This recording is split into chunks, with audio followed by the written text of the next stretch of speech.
We all belong to the team of us. Eddie O'Sullivan and Liam Toland listening in. Any tears in your eye, Liam Toland? I have you down as a crier, I must say.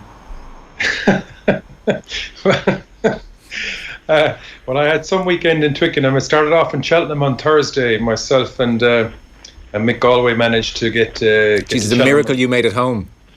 It sure was. Let me tell you, it was a tough few days. But getting the train down from Cheltenham on Friday morning after a great day there. We had the Legends game on the Friday evening, which in itself was a challenge.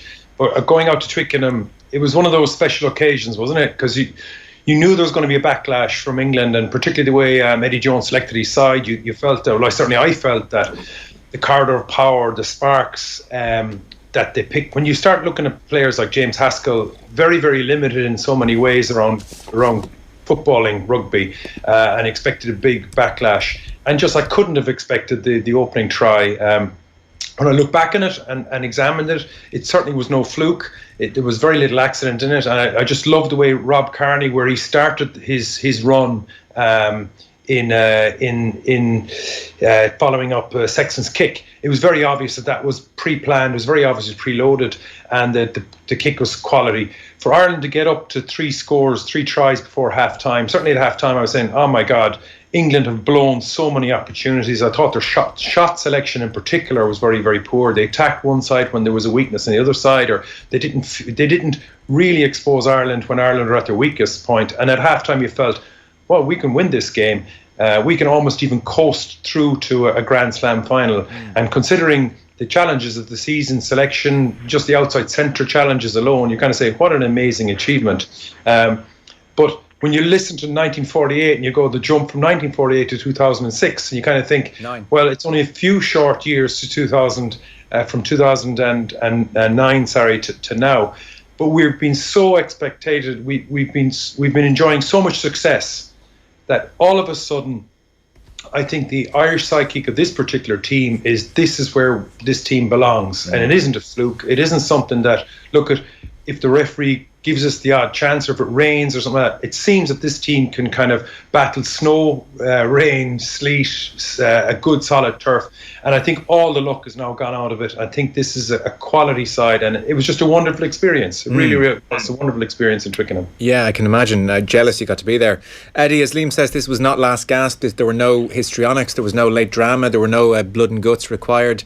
It was comfortable. I appreciate maybe a little bit stretched towards the end with the significant number of injuries and the age profile of the team at full time. But from the opening moments, a controlled Irish performance. And Brian O'Driscoll in here yesterday said he was actually disappointed with England. He thought if nothing else for 10 minutes there would be emotion and blood and guts. And you talked last week about that side of things maybe covering over the cracks of English failings. And I don't know, did Ireland just so brilliantly control the game, or actually is Brian right? Did we see a slightly disappointing English performance from an emotional point of view? I thought they were quite flat, actually. In the first half I thought they were flat. I thought we were all over them like a rash. And then I think we got the emotion at the start of the second half when they were down 3 tries. That to me was their first state in the second half, but they just threw the kitchen sink at us. And then there was that neck roll on Rob Kearney, penalty, cleared our lines. Next scrum, we drove them back and won a penalty. I thought that was 10 minutes into the second half. Game was over, just over. There was no way back from. They were done. I thought in the first half, I kept thinking, we're going to win this game. We're going to win it comfortably, I thought. And then I thought, well, maybe they get a score early in the second half. It's kind of back on, but it wasn't. It was just they couldn't break us down. Broke us down in the end, but I just felt we were completely comfortable throughout.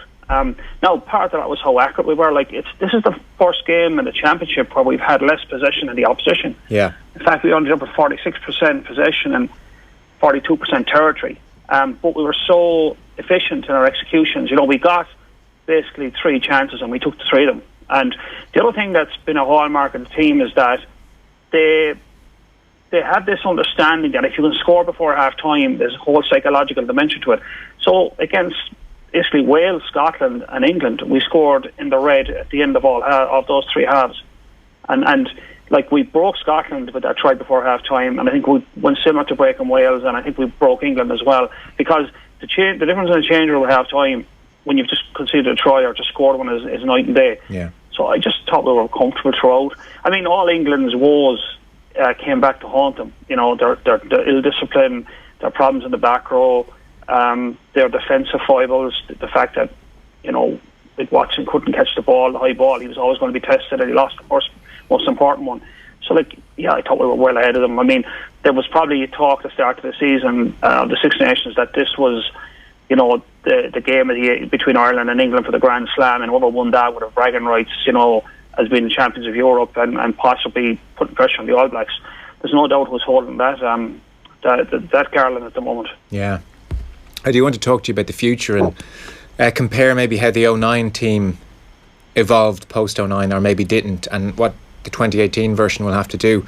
But I just want to play a clip of Brian O'Driscoll, who was on the show yesterday, because it ties in a whole host of different things. It's a slightly long clip, but I think it's worth it, not least Joe Schmidt and his ability to dream up moves. So Brian was talking about the CJ Stander try and that move with Tyg Furlong and his beautiful hands and pirouetting to set away Bundy Aki. So I put it to Brian that this was an old move, the Sexton Loop, that maybe originated in Australia, and Eddie Jones is very familiar with it, and obviously Joe Schmidt is familiar with it, and so there was an element of, you know, he knows that I know that he knows that I know he knows, and so on, and that Schmidt actually, the way he designed this move, rope-a-doped Eddie Jones. And here was Brian's analysis last night. People can download the full thing in this section. Here was Brian's analysis of that try last night. The second one was rope-a-dope. Absolutely. I hope they're your words, not mine. And before I get quoted on them, Brian O'Driscoll, Joe rope-a-doped Eddie. Great. The loop play isn't as simplistic as everyone makes. There's lots of different varieties. There's the inside loop where it's a simple wraparound. There's also what's known as the Brumbies play, where the first man hits the second guy, and then there's a short runner outside him, and then it goes between the two. So there are. It's not maybe just Ireland do the loop play or Leinster do the loop play. There's a bit more to it. This was very, very clever, though, because of the personnel there, because we had Stander running the short line to sit them inside, because Levy also, it was actually a tunnel ball between the two of them to Johnny Sexton to sit the inside defence. So in front of Levy, behind Stander, tunneled through to Johnny, who then shifted on really early, and that's the secret on this particular loop play. On a lot of other loop plays, he'll try and straighten early, sit the defence down, and then throw the pass and then come on the loop if he wants to get it back. But he threw this one really early. Okay. As if. So what does that tell the defence? He just sold it. It's like it's a very small modification to the way he does it. But he threw the pass laterally, and which is something that he doesn't very often do. And sorry to interrupt. What message is that giving the defence then?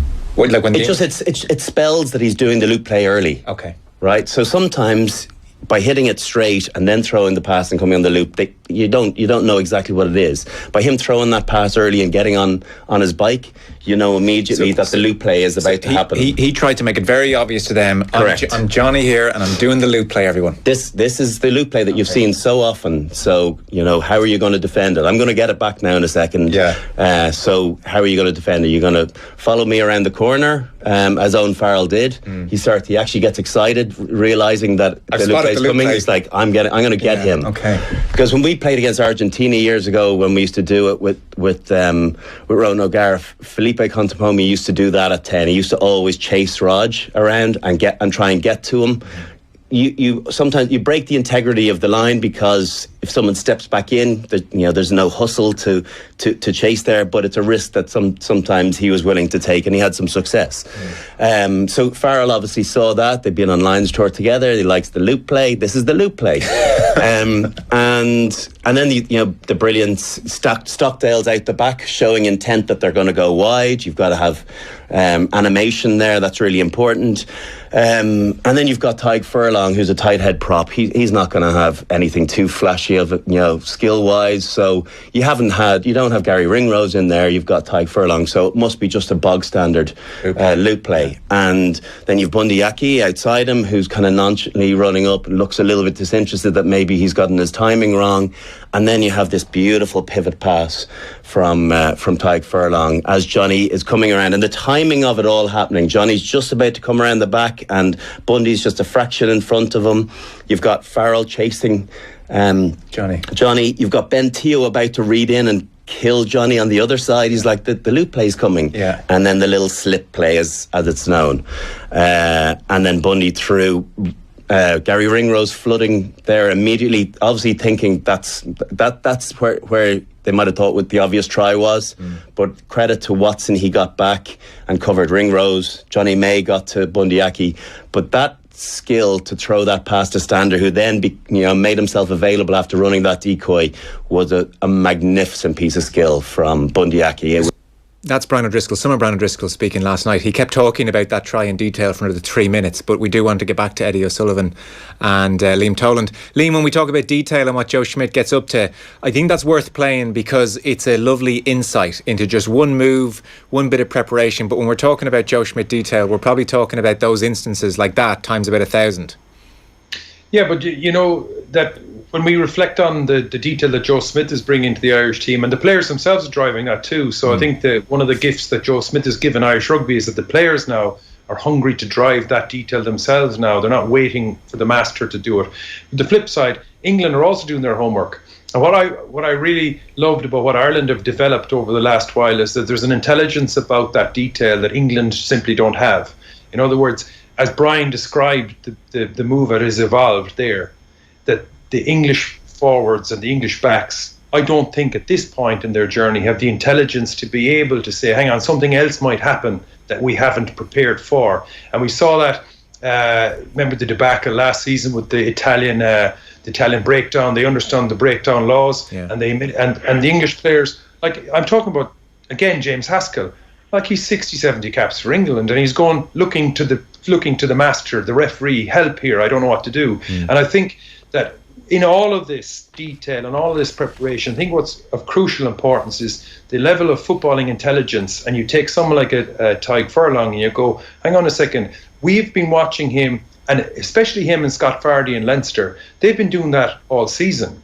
They're either on the ball, sucking in defenders, they're running decoys, they're asking massive questions, and then they're selecting right in the gain line, which is really, really tough for any, like I'm sure Brian would admit that for him himself as an international outside centre to do it is difficult, but ask a tight head prop to do it, and then to select the correct decision, because part of all that is Tyke Furlong still has to make the decision who he wants to pass the ball to, depending what the England players are doing. I think there's a huge differential between rugby intelligence of what England are, where Ireland are, and I think that's one of the things that isn't being commentated on all week. Right. That the level of just knowledge, what to do, when to do, and why to do it. I don't think England have that. Like so many times, England made life hard for themselves last week. I think Ben Teo really struggled about just when to pass the ball, when not to pass the ball.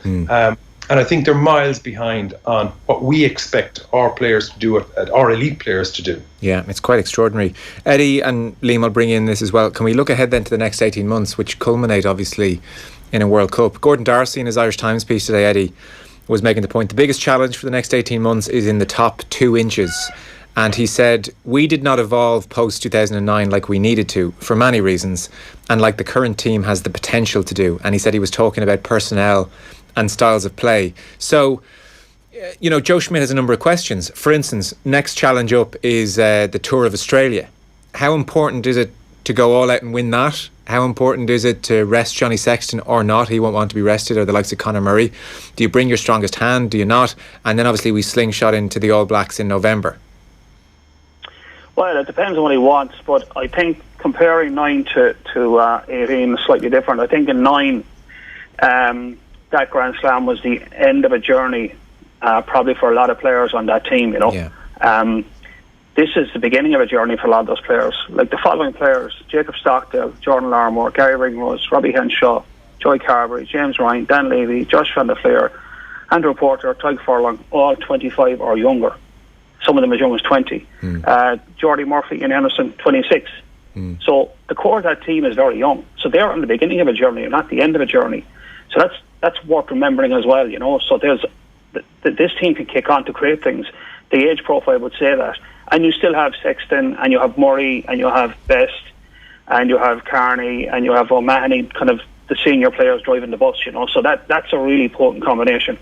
But where does Joe Schmidt go next? It depends on what he wants. Like, there's a number of things on the table.